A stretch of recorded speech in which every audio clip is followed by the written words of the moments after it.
शिव उवाच शृणुदेवी प्रवक्ष्यामि कुञ्जिकास्तोत्रमुत्तमं येन मन्त्रप्रभावेण चण्डीजापः शुभो भवेत्। न कवचं नार्गलास्तोत्र कीलकं न रहस्यकं न सूक्तं नापि ध्यानञ्च नन्यासो न च वार्चनं।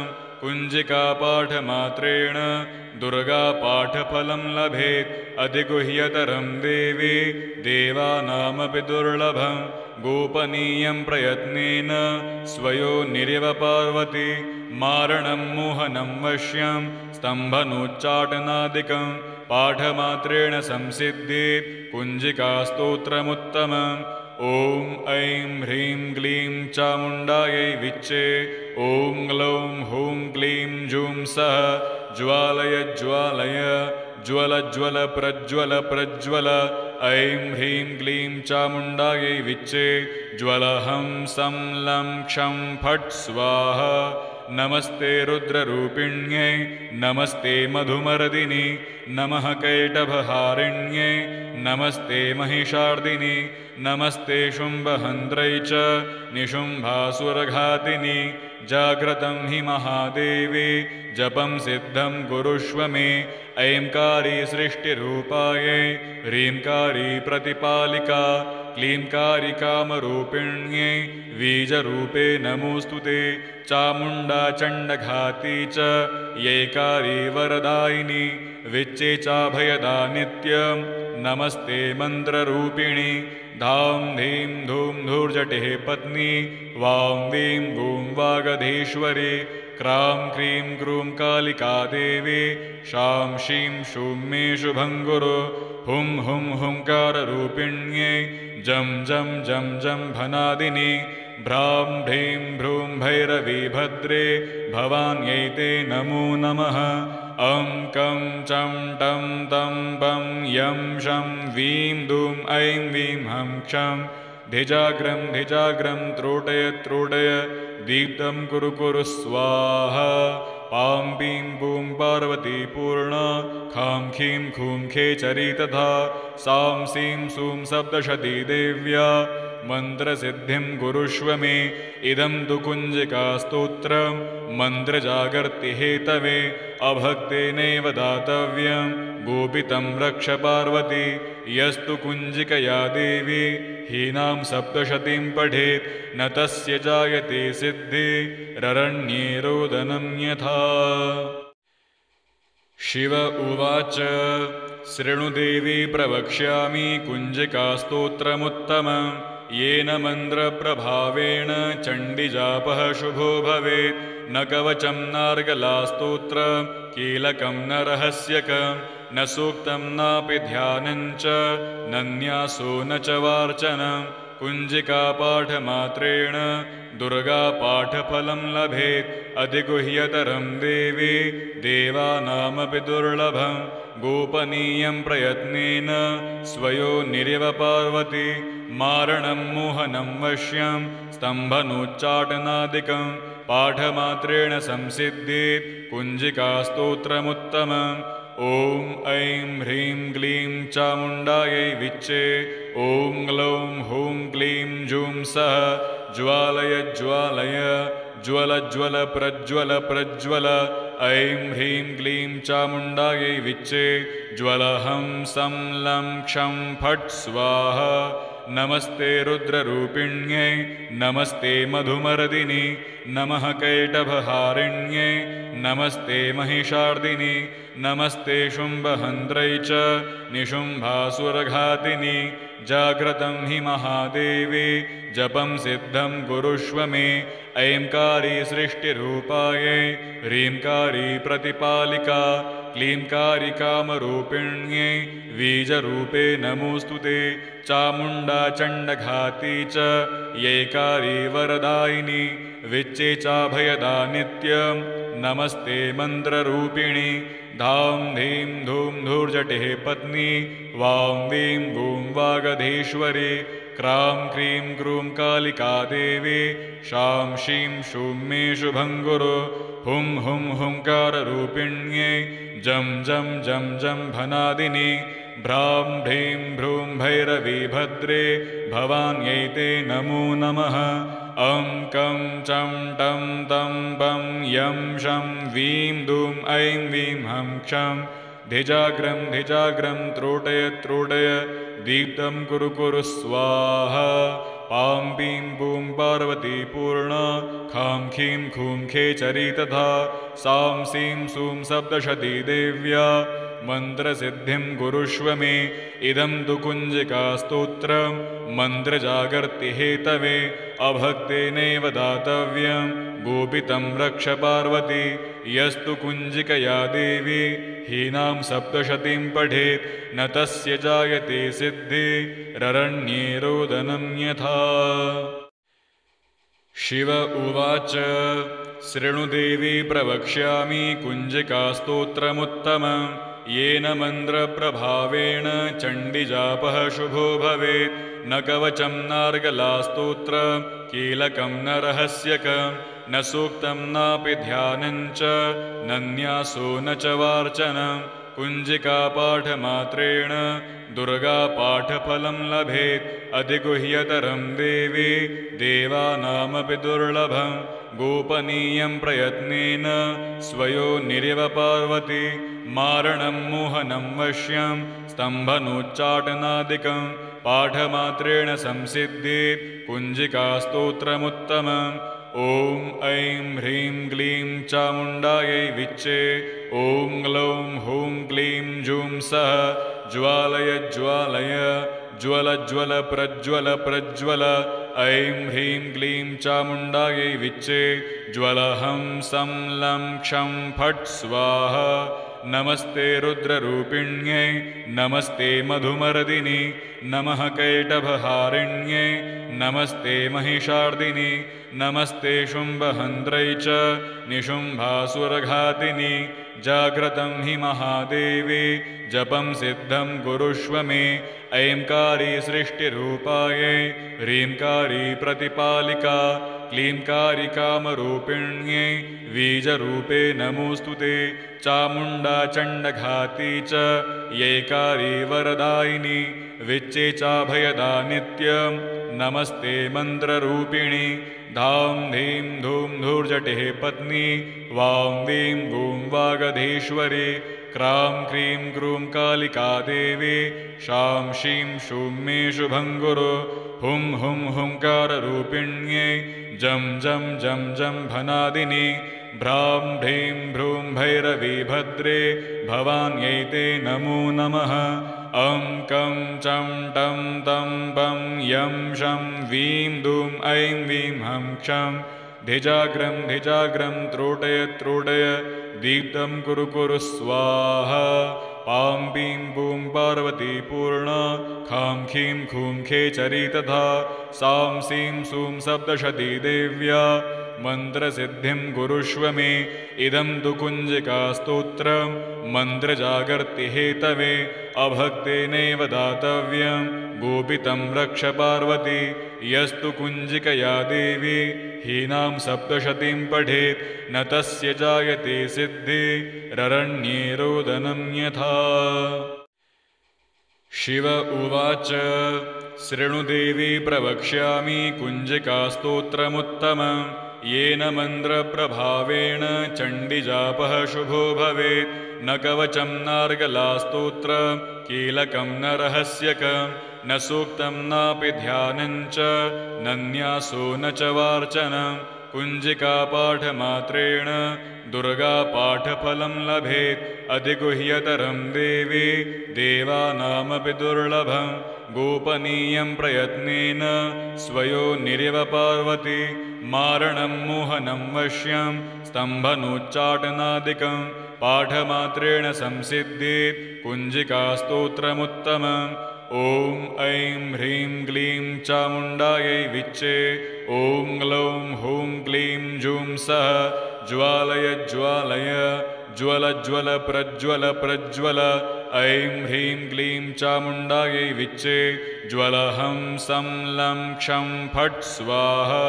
नमस्ते रुद्ररूपिण्यै नमस्ते मधुमर्दिनि नमः कैटभहारिण्यै नमस्ते महिषार्दिनि नमस्ते शुम्भहन्त्रै च निशुम्भासुरघातिनि जाग्रतं हि महादेवी जपं सिद्धं कुरुष्व मे ऐंकारी सृष्टिरूपायै ह्रींकारी प्रतिपालिका क्लींकारी कामरूपिण्यै बीजरूपे नमोऽस्तु ते चामुण्डा चण्डघाती च यैकारी वरदायिनी विच्चे चाभयदा नित्यं नमस्ते मन्त्ररूपिणी धां धीं धूं धूर्जटिः पत्नी वां वीं गूं वागधीश्वरी क्रां क्रीं क्रूं कालिका देवी शां शीं शूं मे शुभं गुरु हुं हुं हुंकाररूपिण्यै जं जं जं जं भनादिनि भ्रां भ्रीं भ्रूं भैरवी भद्रे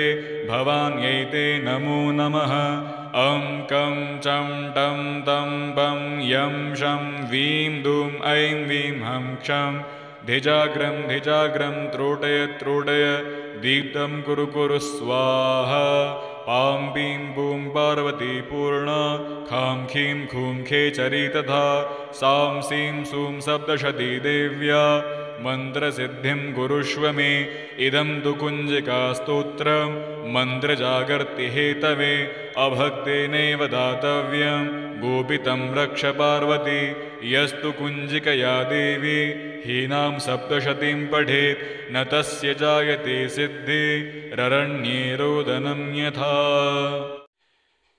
शिव उवाच शृणुदेवी प्रवक्ष्यामि कुञ्जिकास्तोत्रमुत्तमं येन मन्त्रप्रभावेण चण्डीजापः शुभो भवेत् न कवचं नार्गलास्तोत्रं कीलकं न रहस्यकं न सूक्तं नापि ध्यानं च न न्यासो न च वार्चनं कुञ्जिकापाठमात्रेण दुर्गापाठफलं लभेत् अधिगुह्यतरं देवी देवानामपि दुर्लभं गोपनीयं प्रयत्नेन स्वयोनिरिव पार्वती मारणं मोहनं वश्यं स्तम्भनोच्चाटनादिकं पाठमात्रेण संसिद्धेत् कुञ्जिकास्तोत्रमुत्तमम् ॐ ऐं ह्रीं क्लीं चामुण्डायै विच्चे ॐ ग्लौं हूं क्लीं जूं सः ज्वालय ज्वालय ज्वल ज्वल प्रज्वल प्रज्वल ऐं ह्रीं क्लीं चामुण्डायै विच्चे ज्वलहं सं लं क्षं फट् स्वाहा नमस्ते रुद्ररूपिण्यै नमस्ते मधुमर्दिनि नमः कैटभहारिण्यै नमस्ते महिषार्दिनि नमस्ते शुम्भहन्त्रै च निशुम्भासुरघातिनि जाग्रतं हि महादेवी जपं सिद्धं कुरुष्व मे ऐंकारी सृष्टिरूपायै ह्रींकारी प्रतिपालिका क्लींकारी कामरूपिण्यै बीजरूपे नमोऽस्तु ते चामुण्डा चण्डघाती च यैकारी वरदायिनी विच्चे चाभयदा नित्यं नमस्ते मन्त्ररूपिणी धां धीं धूं धूर्जटिः पत्नी वां वीं गूं वागधीश्वरी क्रां क्रीं क्रूं कालिका देवी शां शीं शूं मे शुभं गुरु हुं हुं हुंकाररूपिण्यै जं जं जं जं भनादिनि भ्रां भ्रीं भ्रूं भैरवी भद्रे भवान्यै ते नमो नमः अं कं चं टं तं पं यं शं वीं दूं ऐं वीं हं क्षं धिजाग्रं त्रोटय त्रोटय दीप्तं कुरु कुरु स्वाहा पां पीं पूं पार्वती पूर्णा खां खीं खूं खेचरी तथा सां सीं सूं सप्तशती देव्या मन्त्रसिद्धिं कुरुष्व मे इदं तु कुञ्जिकास्तोत्रं मन्त्रजागर्तिहेतवे अभक्तेनैव दातव्यं गोपितं रक्ष पार्वती यस्तु कुञ्जिकया देवी हीनां सप्तशतीं पठेत् न तस्य जायते सिद्धिररण्ये रोदनं यथा। शिव उवाच शृणुदेवी प्रवक्ष्यामि कुञ्जिकास्तोत्रमुत्तमं येन मन्त्रप्रभावेण चण्डिजापः शुभो भवेत्। न कवचं नार्गलास्तोत्र कीलकं न रहस्यकं न सूक्तं नापि ध्यानञ्च न न्यासो न च वार्चनं। कुञ्जिकापाठमात्रेण दुर्गापाठफलं लभेत्। अधिगुह्यतरं देवी देवानामपि दुर्लभं। गोपनीयं प्रयत्नेन स्वयोनिरिव पार्वती। मारणं मोहनं वश्यं स्तम्भनोच्चाटनादिकं पाठमात्रेण संसिद्धेत् कुञ्जिकास्तोत्रमुत्तमम्। ॐ ऐं ह्रीं क्लीं चामुण्डायै विच्चे। ॐ ग्लौं हूं क्लीं जूं सः ज्वालय ज्वालय ज्वल ज्वल प्रज्वल प्रज्वल। ऐं ह्रीं क्लीं चामुण्डायै विच्चे। ज्वलहं सं लं क्षं फट् स्वाहा। नमस्ते रुद्ररूपिण्यै नमस्ते मधुमर्दिनि नमः कैटभहारिण्यै नमस्ते महिषार्दिनि नमस्ते शुम्भहन्त्रै च निशुम्भासुरघातिनि। जाग्रतं हि महादेवी जपं सिद्धं कुरुष्व मे। ऐंकारी सृष्टिरूपायै ह्रींकारी प्रतिपालिका क्लींकारी कामरूपिण्यै बीजरूपे नमोऽस्तु ते। चामुण्डा चण्डघाती च यैकारी वरदायिनी विच्चे चाभयदा नित्यं नमस्ते मन्त्ररूपिणि। धां धीं धूं धूर्जटिः पत्नी वां वीं गूं वागधीश्वरी। क्रां क्रीं क्रूं कालिका देवी शां शीं शूं मे शुभं कुरु। हुं हुं हुंकाररूपिण्यै जं जं जं जं भनादिनि। भ्रां भ्रीं भ्रूं भैरवी भद्रे भवान्यै ते नमो नमः। अं कं चं टं तं पं यं शं वीं दूं ऐं वीं हं क्षं। धिजाग्रं धिजाग्रं त्रोटय त्रोटय दीप्तं कुरु कुरु स्वाहा। पां पीं पूं पार्वती पूर्णा खां खीं खूं खेचरी तथा। सां सीं सूं सप्तशती देव्या मन्त्रसिद्धिं कुरुष्व मे। इदं तु कुञ्जिकास्तोत्रं मन्त्रजागर्ति हेतवे। अभक्तेनैव दातव्यं गोपितं रक्ष पार्वती। यस्तु कुञ्जिकया देवी हीनां सप्तशतीं पठेत् न तस्य जायते सिद्धिररण्ये रोदनं यथा। शिव उवाच शृणुदेवी प्रवक्ष्यामि कुञ्जिकास्तोत्रमुत्तमं। येन मन्त्रप्रभावेण चण्डिजापः शुभो भवेत्। न कवचं नार्गलास्तोत्र कीलकं न रहस्यकं न सूक्तं नापि ध्यानञ्च न न्यासो न च वार्चनं। कुञ्जिकापाठमात्रेण दुर्गापाठफलं लभेत्। अधिगुह्यतरं देवी देवानामपि दुर्लभं। गोपनीयं प्रयत्नेन स्वयोनिरिव पार्वती। मारणं मोहनं वश्यं स्तम्भनोच्चाटनादिकं पाठमात्रेण संसिद्धेत् कुञ्जिकास्तोत्रमुत्तमम्। ॐ ऐं ह्रीं क्लीं चामुण्डायै विच्चे। ॐ ग्लौं हूं क्लीं जूं सः ज्वालय ज्वालय ज्वल ज्वल प्रज्वल प्रज्वल। ऐं ह्रीं क्लीं चामुण्डायै विच्चे। ज्वलहं सं लं क्षं फट् स्वाहा। नमस्ते रुद्ररूपिण्यै नमस्ते मधुमर्दिनि नमः कैटभहारिण्यै नमस्ते महिषार्दिनि नमस्ते शुम्भहन्त्रै च निशुम्भासुरघातिनि। जाग्रतं हि महादेवी जपं सिद्धं कुरुष्व मे। ऐंकारी सृष्टिरूपायै ह्रींकारी प्रतिपालिका क्लींकारी कामरूपिण्यै बीजरूपे नमोऽस्तु ते। चामुण्डा चण्डघाती च यैकारी वरदायिनी विच्चे चाभयदा नित्यं नमस्ते मन्त्ररूपिणि। धां धीं धूं धूर्जटिः पत्नी वां वीं गूं वागधीश्वरी। क्रां क्रीं क्रूं कालिका देवी शां शीं शूं मे शुभं कुरु। हुं हुं हुंकाररूपिण्यै जं जं जं जं भनादिनि। भ्रां भ्रीं भ्रूं भैरवी भद्रे भवान्यै ते नमो नमः।